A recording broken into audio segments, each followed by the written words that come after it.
Olá, povo de Deus, sexta-feira, 21 de julho de 2023, 15ª semana do tempo comum.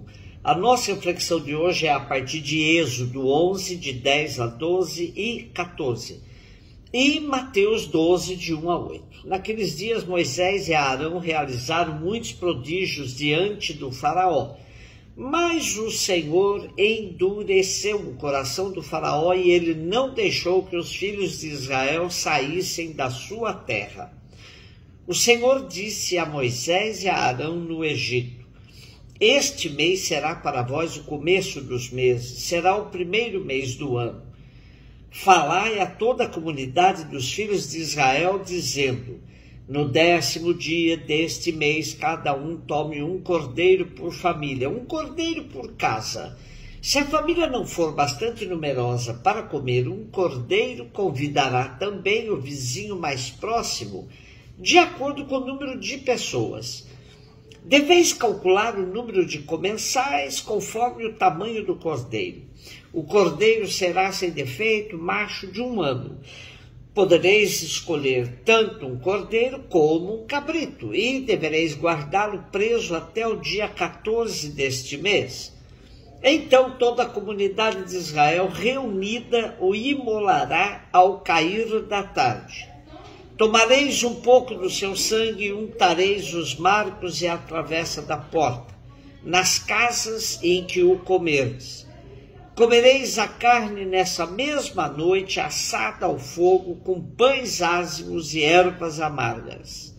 Não comereis dele nada cru ou cozido em água, mas assado ao fogo, inteiro, com cabeça, pernas e vísceras. Não deixareis nada para o dia seguinte. O que sobrar devereis queimá-lo ao fogo. Assim devereis comê-lo, com os rins cingidos, sandálias nos pés e cajado na mão. E comereis às pressas, pois é a Páscoa, isto é, a passagem do Senhor.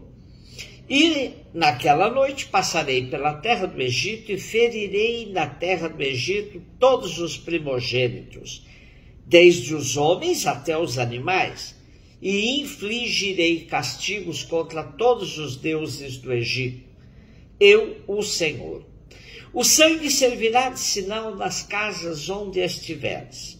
Ao ver o sangue, passarei adiante, e não vos atingirá a praga exterminadora quando eu ferir a terra do Egito. Este dia será para vós uma festa memorável em honra do Senhor, que haveis de celebrar por todas as gerações. Nosso texto de hoje é claramente um enxerto de outra fonte no meio do relato do Êxodo. Temos uma narrativa litúrgica, onde a Páscoa é descrita em detalhes e servirá para preservar a memória da libertação experimentada pelo povo. É uma antecipação da alegria da libertação ainda dentro da opressão. A ceia pascal hebraica, até hoje, tem suas raízes nesta narrativa. E a memória da Páscoa é central na fé judaico-cristã. Outro elemento fundamental na narrativa de hoje é o sangue do cordeiro, pois se o lemos na ótica do sacrifício de Cristo, vemos o quanto ele está relacionado com a defesa da vida. O sangue do cordeiro foi um sinal que serviu para proteger as casas dos hebreus frente à passagem da praga exterminadora. Ouvimos constantemente que o sangue de Cristo tem poder, mas precisamos superar o nível de chavão e relacionar a profundidade deste mistério com o evento que hoje temos no contexto do Êxodo. O sangue de Cristo, nesta perspectiva, é o sinal libertador por excelência. É sinal de defesa da vida de modo absoluto e termina por merecer nossa consideração de que a Páscoa é central na experiência de fé do povo hebreu e do povo cristão. O memorial envolve todos os hebreus que, ao longo dos séculos, o celebram, transmitindo-lhes a força salvadora e transformadora que os seus antepassados receberam naquela noite. Mateus 12, de 1 a 8. Jesus passou no meio de uma plantação num dia de sábado. Seus discípulos tinham fome e começaram a apanhar espigas para comer. Vendo isso, os fariseus disseram-lhe: olha, os teus discípulos estão fazendo o que não é permitido fazer em dia de sábado. Jesus respondeu-lhes: nunca lestes o que fez Davi quando ele e seus companheiros sentiram fome? Como entrou na casa de Deus e todos comeram os pães da oferenda, que nem a ele nem aos seus companheiros era permitido comer, mas unicamente aos sacerdotes?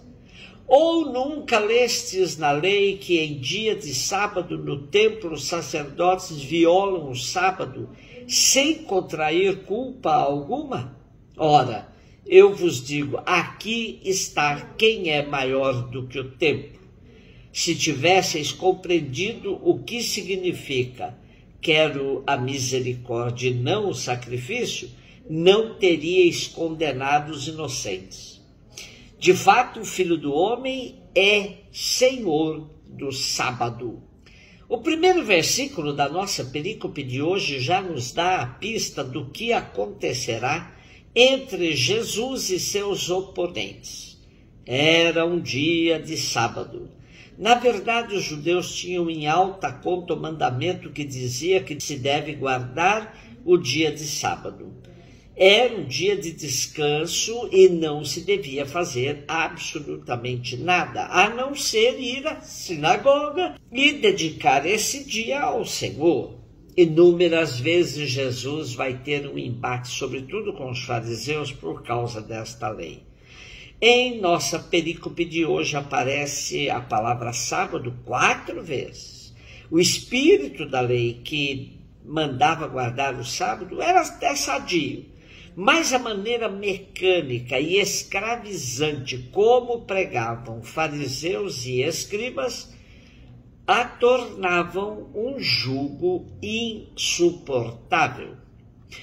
O repouso sabático inicialmente era uma lei humanitária que visava proporcionar descanso a quem trabalhava, aos homens livres e aos escravos, e mesmo aos animais.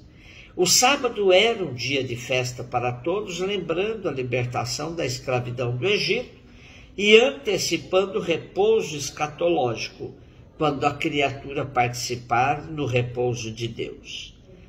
Mas essa lei ao serviço de todas as criaturas tinha sido transformada na mais sagrada das instituições divinas.